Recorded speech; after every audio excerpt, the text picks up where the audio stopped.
Assalamualaikum warahmatullahi wabarakatuh dan selamat sejahtera.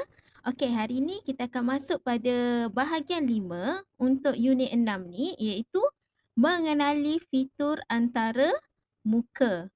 Okey, kamu semua boleh rujuk buku teks muka surat 86 dan 87. Apa yang kita akan pelajari pada hari ini? Hari ini kita akan belajar mengenal pasti fitur-fitur pada antara muka pada perisian pengatur caraan. Sebelum tu, cikgu akan terangkan apa maksud perisian. Perisian ialah program yang dipasang di dalam komputer untuk mengawal pemprosesan data. Perisian juga merupakan sekumpulan arahan yang disusun dalam bahasa komputer tertentu untuk melaksanakan sesuatu tugasan. Okey, sebenarnya ada banyak perisian pengatur caraan yang ada di pasaran. Tapi apa yang kamu akan pelajari ialah tentang perisian pengatur caraan Scratch. Apa itu Scratch? Scratch ni adalah salah satu perisian aplikasi di internet. Okey, kita boleh muat turun secara percuma di internet. Program ini merupakan alat pengarangan yang melatih kemahiran pemikiran komputasional. Bahasa pengatur caraannya direka sesuai untuk memperkenalkan konsep pengatur caraan komputer secara sederhana dan mesra pengguna. Konsep pengatur caraan Scratch ditunjukkan dalam bentuk blok-blok kod pengatur caraan seperti memasang sebuah susun suai gambar ataupun jigsaw puzzle. Scratch boleh digunakan untuk membuat aplikasi, animasi dan permainan komputer. Okey, Scratch ni yang paling senang lah untuk murid sekolah rendah sebab bahasa pengatur caraannya tu dah disediakan. Cuma kita kena susun semula mengikut kesesuaian. Okey. Bagaimana kita nak muat turun perisian pengatur caraan Scratch?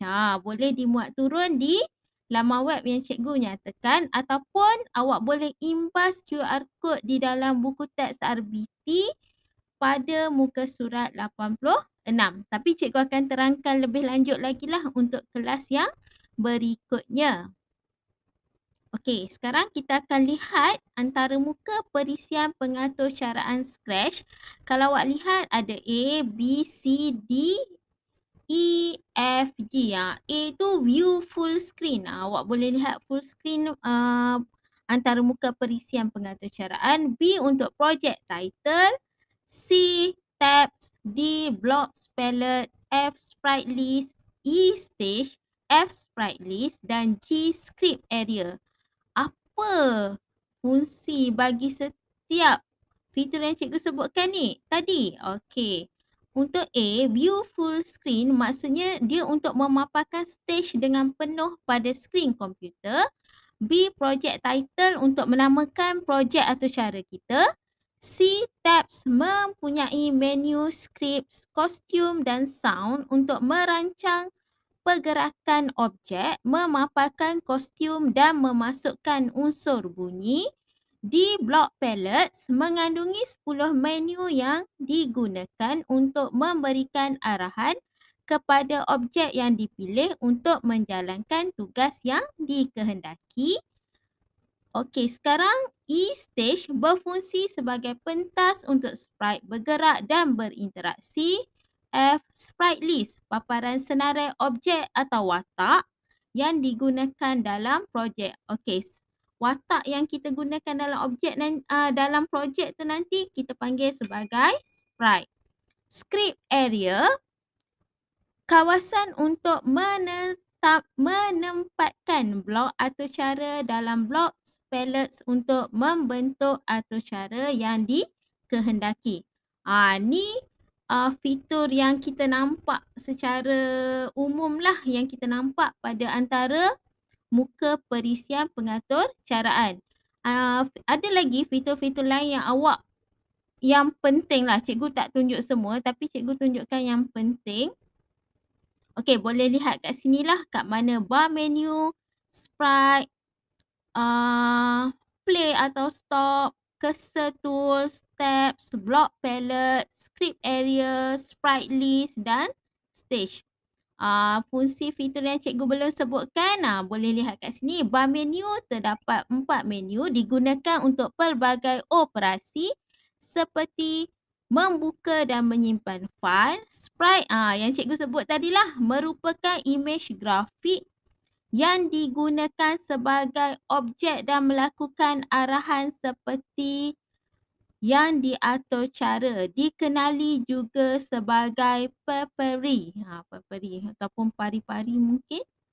Okey, play atau stop, ikon bendera hijau yang ikon bendera berwarna hijau diklik untuk memulakan pergerakan objek yang dirancang. Ikon oktagon merah diklik untuk memberhentikan pergerakan projek. Kalau nak biarkan projek itu bergerak, klik ikon hijau, bendera hijau. Kalau nak berhentikan dia, oktagon merah. Okey, yang lain adalah cursor tools. Cursor tools ni mengandungi beberapa pilihan untuk menduplikasi. Menduplikasi ni maksudnya kita nak copy. Kita nak jadikan dia sebagai dua lah. Menghapuskan, membesarkan dan mengecilkan sprite serta memberikan bantuan kepada pengguna. Membesarkan dan mengecilkan sprite. Watak tu yang kita pilih, kita boleh besarkan dan boleh kecilkan. Okey, itu sahaja isi pelajaran kita pada hari ini. Hari ini kita cuma belajar tentang fitur yang ada pada perisian pengaturcaraan Scratch. Untuk kelas yang berikutnya, cikgu akan ajar bagaimana kita nak menggunakan fitur-fitur yang ada ini. Okey, terima kasih semua.